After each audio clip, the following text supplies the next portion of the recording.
મિત્રો આજે આપણે ખૂબ જ મહત્વપૂર્ણ વિષય પર વાત કરવા જઈ રહ્યા છીએ કે માતા પિતાના મૃત્યુ બાદ તેમના ફોટા ઘરમાં રાખવા જોઈએ કે નહીં। મિત્રો આ વિષય પર ભગવાન શ્રી રામ એવું કહે છે કે માતા પિતા આપણા પ્રથમ દેવતા છે અને આપણા પ્રત્યે તેમનો પ્રેમ, બલિદાન અને આશીર્વાદ આપણા જીવનની સૌથી મોટી સંપત્તિ છે। પરંતુ મિત્રો જ્યારે માતા પિતા આ દુનિયા છોડીને જાય છે ત્યારે લોકો તેમની યાદમાં પોતાના ઘરોમાં માતા પિતાના ફોટા મૂકે છે। તો મિત્રો હવે પ્રશ્ન ઊભો થાય છે કે શું માતા પિતાના મૃત્યુ પછી તેમના ફોટા આપણા ઘરમાં રાખવા જોઈએ કે નહીં?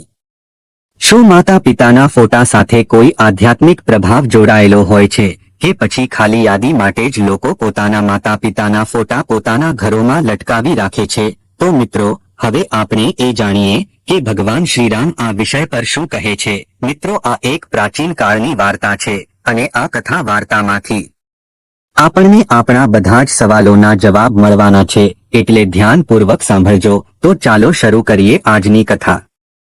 એક દિવસ દેવર્ષિ નારદ પૃથ્વી પર ભ્રમણ કરવા નીકળ્યા હતા। પછી તેણે જોયું કે કેટલાક લોકો એક મૃત વ્યક્તિની ચિતા પાસે ઊભા હતા અને રડતા હતા અને તેમના હૃદયમાં દુઃખ અનુભવી રહ્યા હતા। થોડા સમય પછી મૃતકના પરિવારના સભ્યોએ તેનો ફોટો તેમના ઘરમાં મૂક્યો અને તેની સામે બેસીને તેને યાદ કરવા લાગ્યા। આ દ્રશ્ય જોઈને દેવર્ષિ નારદ આશ્ચર્યચકિત થઈ ગયા અને વિચારવા લાગ્યા કે મૃત્યુ પામેલા વ્યક્તિના પરિવારના સભ્યો તેનો ફોટો ઘરમાં કેમ લગાવી રહ્યા છે? તે હવે આ દુનિયાથી મુક્ત છે તો પછી ઘરમાં તેના ફોટાનો હેતુ શું છે? શું આમ કરવાથી આપણને મૃત વ્યક્તિના આશીર્વાદ પ્રાપ્ત થાય છે કે પછી તેનો કોઈ અન્ય અર્થ થાય છે? આ દ્રશ્ય જોઈને દેવર્ષિ નારદ કંઈ સમજી શક્યા નહીં। પોતાના પ્રશ્નોના જવાબ મેળવવા માટે તેમણે ભગવાન શ્રી હરિ વિષ્ણુજીના નિવાસસ્થાન વૈકુંઠ તરફ પ્રયાણ કર્યું।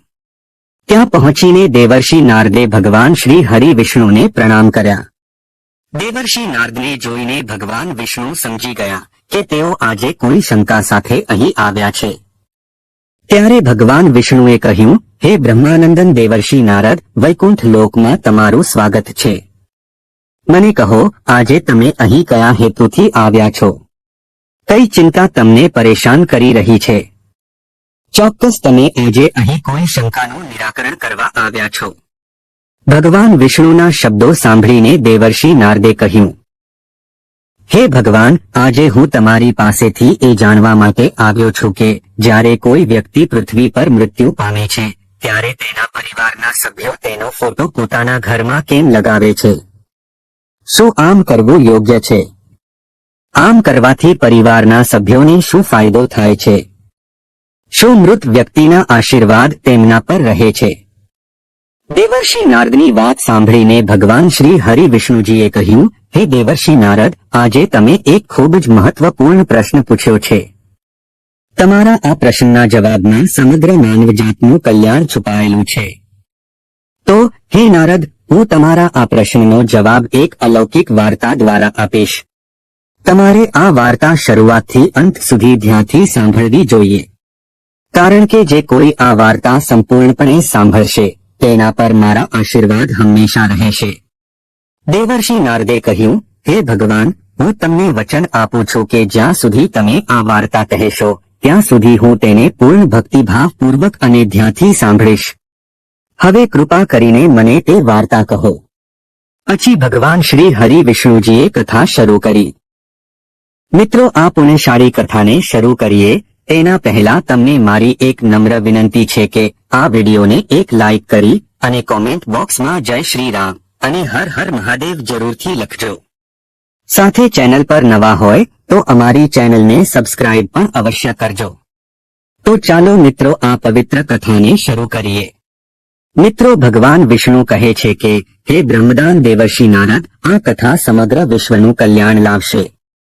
ખૂબ જ પ્રાચીન કાળની વાત છે, જ્યારે રામદાસ નામનો એક યુવાન ભારતમાં રહેતો હતો। રામદાસ ભગવાન શ્રી કૃષ્ણના મહાન ભક્ત હતા। તેમણે હંમેશા સાચા ધર્મનું પાલન કર્યું અને પોતાના માતા પિતાની સેવા કરી। સમય ધીમે ધીમે પસાર થતો ગયો અને તે તેના માતા પિતા સાથે ખુશહાલ જીવન જીવી રહ્યો હતો। રામદાસની પત્નીનું નામ સાધના હતું. સાધના પણ ચારિત્ર્યવાન, ધાર્મિક અને પોતાના પતિ પ્રત્યે સમર્પિત સ્ત્રી હતી. રામદાસ ખૂબ જ મહેનતુ હતા. તે આખો દિવસ નિષ્ઠાપૂર્વક કામ કરતો અને જે કંઈ કામ કરતો અને જે કંઈ કમાતો તેનાથી પોતાના પરિવારનું ગુજરાન ચલાવતો. તે તેના માતા પિતાને ખૂબ પ્રેમ કરતો હતો. પછી એક દિવસ અચાનક તેના માતા પિતાનું અવસાન થયું. રામદાસ બહુ દુઃખી થયા. પોતાના માતા પિતાના અંતિમ સંસ્કાર પછી તેણે ઘરના પ્રાર્થના સ્થળે તેમના મોટા ફોટા સ્થાપિત કર્યા અને દરરોજ તેમની પૂજા કરવાનું શરૂ કર્યું. હવે તેનું જીવન તેના માતા પિતાની પૂજામાં પસાર થવા લાગ્યું. થોડા અઠવાડિયા પછી તેના જીવનમાં વિચિત્ર ઘટનાઓ બનવા લાગી. માનસિક અસ્વસ્થતા વધવા લાગી. ઘરમાં કાળો જાદુ થવા લાગ્યો અને તેને સપનામાં વિચિત્ર દ્રશ્યો દેખાવા લાગ્યા. હવે તેને તેની પત્ની સાધના સાથે રોજ ઝઘડા થવા લાગ્યા. રામદાસનું મન સંપૂર્ણપણે વિચલિત થઈ ગયું. એક દિવસ તે ગંગા કિનારે બેસીને રડવા લાગ્યો. કિનારે શ્રી કૃષ્ણનું મંદિર હતું. તે ભક્તિભાવથી તે મંદિરમાં ગયો અને ભગવાન શ્રી કૃષ્ણની સામે બેસીને પ્રાર્થના કરવા લાગ્યો. તે કહેવા લાગ્યો, હે શ્રી કૃષ્ણ, હે મુરલીધર, મને રસ્તો બતાવો. હું મારા માતા પિતાની પૂજા કરીને તેમને શ્રદ્ધાંજલિ આપી રહ્યો છું. છતાં મારા જીવનમાં આટલી બધી અશાંતિ કેમ છે? તે સાચા હૃદયથી ભગવાન શ્રી કૃષ્ણને પ્રાર્થના કરી રહ્યો હતો. પછી અચાનક ત્યાં એક દિવ્ય પ્રકાશ પ્રગટ્યો. ચારે બાજુ દિવ્ય સુગંધ ફેલાઈ ગઈ અને ભગવાન શ્રી કૃષ્ણ પ્રગટ થયા. તેમની આંખોમાં કરુણા હતી અને તેમનો અવાજ અત્યંત શાંત હતો. શ્રી કૃષ્ણને પોતાની સામે જોઈને રામદાસ સ્તબ્ધ થઈ ગયા. તેને વિશ્વાસ જ ન થયો કે ભગવાન શ્રી કૃષ્ણ પોતે તેની સામે પ્રગટ થઈ રહ્યા છે.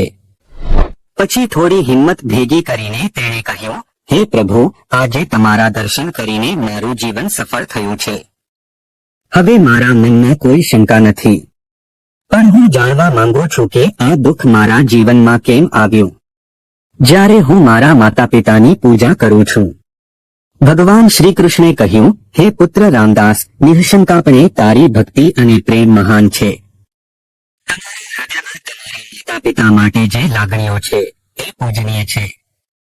પરંતુ તમે અજ્ઞાનતાથી જે કરો છો તે ફક્ત આત્માને જ બંધન કરતા નથી બનાવતો, પણ તમારા જીવનમાં દુઃખ પણ લાવે છે. જ્યારે કોઈ પોતાના પ્રિયજનો ગુમાવે છે, ખાસ કરીને માતા પિતાને, તો તેમને યાદ રાખવા અને તેમનો આદર કરવો યોગ્ય છે. પરંતુ કેટલાક નિયમો અને મર્યાદાઓ છે જે દરેક મનુષ્ય જાણવી જ જોઈએ. હે પુત્ર, જ્યારે કોઈ આત્મા આ શરીર છોડી દે છે ત્યારે તેનો હેતુ આગામી જન્મ તરફ આગળ વધવાનો અને બ્રહ્માંડ દ્વારા તેના માટે નક્કી કરાયેલી યાત્રા પૂર્ણ કરવાનો હોય છે. પણ જ્યારે આપણે તે આત્માનું ચિત્ર પૂજા સ્થાનમાં રાખીએ છીએ અને દરરોજ દીવો પ્રગટાવીએ છીએ, જ્યારે ફૂલો ચઢાવવામાં આવે છે, ત્યારે આ પ્રેમ એક બંધન બની જાય છે. જે આત્મા આગળ વધવા માંગે છે તે આપણા પ્રેમને કારણે એ જ લાગણીમાં અટવાઈ જાય છે. તમે ચોક્કસ તમારી ભક્તિ બતાવો, પણ પ્રેમથી તેમને મુક્ત કરો. તેમને બાંધશો નહીં, તેમને આશીર્વાદ આપીને વિદાય આપો. પ્રાર્થના કરો, પણ તેને પકડી ન રાખો. કારણ કે સાચો પ્રેમ એ છે જે આત્માની મુક્તિ શોધે છે, નહીં કે જે તેને પોતાના મોંમાં ફસાવે છે. ભગવાન શ્રી કૃષ્ણએ શાંત સ્વરે કહ્યું, હે પુત્ર, દરેક ગૃહસ્થ માટે એ જાણવું જરૂરી છે કે જે જગ્યાએ ભગવાનની ઉર્જા હોય છે, જ્યાં મંત્રોનો અવાજ ગુંજતો હોય છે, જ્યાં દીવાની જ્યોત આત્માને પરમાત્મા સાથે જોડે છે, ત્યાં મૃત લોકોના ફોટા મૂકવામાં આવતા નથી. કારણ કે તે સ્થાન આત્માની મુક્તિનું કેન્દ્ર છે, બંધનનું નહીં. જ્યારે આપણે પૂજા સ્થાનમાં પૂર્વજોના ચિત્રો મૂકીએ છીએ ત્યારે અજાણતા આપણે એક જગ્યાએ બે અલગ અલગ શક્તિઓને જોડીએ છીએ. તેનાથી માત્ર આત્મા જ નથી ઉલझતી, પણ ઘરેલું જીવનની શાંતિને પણ ખલેલ પહોંચે છે. ભગવાનનું સ્થાન આત્માની મુક્તિનું કેન્દ્ર છે અને પૂર્વજોનું સ્થાન સ્મૃતિ અને ભક્તિનું કેન્દ્ર છે. તેથી આ બંનેને અલગ રાખવા જોઈએ. ભગવાન શ્રી કૃષ્ણ આગળ કહે છે કે જો તમે ઘરમાં તમારા માતા પિતાનો ફોટો રાખવા માંગતા હો તો ધ્યાનમાં રાખો કે તે પૂજા સ્થળ ન હોવું જોઈએ. તે સ્થાન ફક્ત એક સ્મૃતિ હોવું જોઈએ જ્યાં કોઈ દીવો કે અગરબત્તી પ્રગટાવવી ન જોઈએ. એ શ્રદ્ધાંજલિ હોવી જોઈએ, પૂજા નહીં. પૂજા એ છે જ્યાં આપણે ભગવાનને બોલાવીએ છીએ અને સ્મૃતિ એ છે જ્યાં આપણે કોઈને પ્રેમથી યાદ કરીએ છીએ. હે પુત્ર, પ્રેમ અને ભક્તિ વચ્ચેનો તફાવત શું છે એ સમજ. જે આત્મા ગયો છે તેનો આદર કરો, પણ ભગવાનની ઉપાસના અને આત્માના સ્મરણનો માર્ગ એક સરખો ન બનાવો. આ જ સાચો ધર્મ છે. તમારા હૃદયમાં જે વેદના છે તે સ્વાભાવિક છે. માતા પિતાના મૃત્યુ પછી દરેક બાળક તેમના માટે કંઈક કરવા માંગે છે. પિતૃઓની શાંતિ માટે શ્રાદ્ધ અને તર્પણ શ્રેષ્ઠ ઉપાય છે.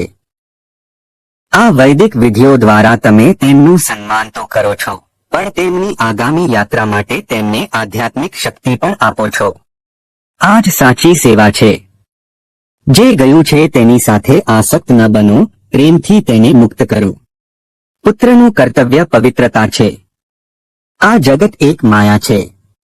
આત્મા આવે છે, અનુભવે છે અને પછી ચાલી જાય છે. પરંતુ જ્યારે તમે તેના મોહમાં ખોવાઈ જાઓ છો ત્યારે તમે ફક્ત તમારા હૃદયને જ નહીં પણ આત્માની ગતિને પણ રોકી દો છો. મોહ આત્માને અવરોધે છે અને પ્રેમ તેને મુક્ત કરે છે. તમે જે પણ સારા કાર્યો તેમના નામે કરશો, જેવા કે ગરીબોની સેવા કરવી, ભૂખ્યાઓને ભોજન આપવું, વૃક્ષો વાવવા જેવા કાર્યો, તમારા માતા પિતાના આશીર્વાદના રૂપમાં તમારા જીવનમાં પાછા આવશે. પ્રેમને કર્મની અંદર બદલો, આ જ સાચી શ્રદ્ધાંજલિ હશે. ભગવાન શ્રી કૃષ્ણે આશીર્વાદ આપતા કહ્યું, હે પુત્ર, તારા માતા પિતા તને ખૂબ પ્રેમ કરતા હતા. તેણે પોતાનું આખું જીવન તમારા માટે સમર્પિત કરી દીધું. હવે સમય આવી ગયો છે કે તમારો પ્રેમ તેમને બાંધવાનું સાધન નહીં પણ મુક્ત કરવાનું સાધન બને. જો તમે તમારા ઘરમાં સુખ અને શાંતિ ઈચ્છો છો તો પહેલા તે આત્માઓને શાંતિ આપો જે હવે આ દુનિયામાં નથી. શ્રદ્ધા જરૂરી છે, પણ જ્ઞાન અને સંયમથી તમારા જીવનને જાગૃત બનાવો તો જ તમારો પ્રેમ સાચો કહેવાશે. આ પછી દેવર્ષિ નારદે ભગવાનને પૂછ્યું, હે ભગવાન, હવે મને મૃત લોકોના ફોટા રાખવાનું રહસ્ય ખબર પડી ગયું છે, પણ હું એ પણ જાણવા માંગુ છું કે શું મનુષ્ય મૃત્યુ પછી પુનર્જન્મ પામે છે? શું મૃત વ્યક્તિનો આત્મા ફરીથી માનવ તરીકે જન્મ લે છે કે પછી બીજા કોઈ સ્વરૂપમાં જાય છે? પછી ભગવાન શ્રી હરિ વિષ્ણુજીએ કહ્યું, હે દેવર્ષિ નારદ, જ્યારે આત્મા મૃત્યુ પછી નવા શરીરમાં પ્રવેશ કરે છે ત્યારે તેને પુનર્જન્મ કહેવામાં આવે છે. આ પુનર્જન્મ ક્યારે અને કેવી રીતે થશે તે ઘણી બાબતો પર આધાર રાખે છે. પુનર્જન્મના 3 મુખ્ય કારણો છે. સંચિત કર્મ પાછલા બધા જન્મોના કર્મોનો ભંડાર છે. નંબર 2, પ્રારબ્ધ કર્મ વર્તમાન જીવનમાં આપણને મળતું સુખ અને દુઃખ પાછલા જન્મના કર્મો દ્વારા નક્કી થાય છે. નંબર 3, ક્રિયમાણ કર્મ આ જીવનમાં કરેલા કર્મો ભવિષ્યના જીવનને અસર કરે છે. જ્યારે કોઈ વ્યક્તિ મૃત્યુ પામે છે ત્યારે તેની આત્મા તરત જ પુનર્જન્મ નથી લેતી. આ આત્મા 3 તબક્કાઓમાંથી પસાર થાય છે. નંબર 1, પ્રેત યોનિ, જ્યાં આત્મા થોડા સમય માટે શરીરની ગેરહાજરી સમજી શકતી નથી. નંબર 2, યમલોક યાત્રા. યમદૂતો આત્માને યમરાજા પાસે લઈ જાય છે. ચિત્રગુપ્ત આત્માના કર્મોનો હિસાબ રજૂ કરે છે. નંબર 3, નિર્ણયો. જો કોઈ વ્યક્તિમાં વધુ પુણ્ય હોય તો તે સ્વર્ગ અથવા ઉચ્ચ સ્થાન પ્રાપ્ત કરે છે. જો પાપો વધુ હોય તો વ્યક્તિ નરકમાં જાય છે અથવા નીચ જન્મ મેળવે છે. અને જો પુણ્ય અને પાપ સમાન હોય તો વ્યક્તિને ફરીથી માનવ જન્મ મળે છે. ગરુડ પુરાણ અનુસાર આત્માને પુનર્જન્મ માટે 16 પ્રકારની યોનિમાર્ગમાંથી પસાર થવું પડે છે. પશુ, પક્ષીઓ, જંતુઓ, જળચર, મનુષ્ય વગેરે. જેણે હિંસા અને ખોટા કાર્યો કર્યા છે તે નીચ યોનિમાં જન્મ લે છે. જેમણે સેવા, ભક્તિ અને ધર્મનું પાલન કર્યું હોય તે દૈવી સ્વરૂપ અથવા ફરીથી માનવ સ્વરૂપ પ્રાપ્ત કરે છે. જીવન એ આત્માની યાત્રા છે. આ પ્રવાસ આત્મા પરમાત્મામાં ભળી જાય અને જ્યાં સુધી મોક્ષ પ્રાપ્ત ન કરે ત્યાં સુધી તે ચાલુ રહે છે. તેથી પુનર્જન્મ માત્ર શરીર બદલવાની ક્રિયા નથી, પણ આત્માની શાશ્વત યાત્રાના દર્શન છે.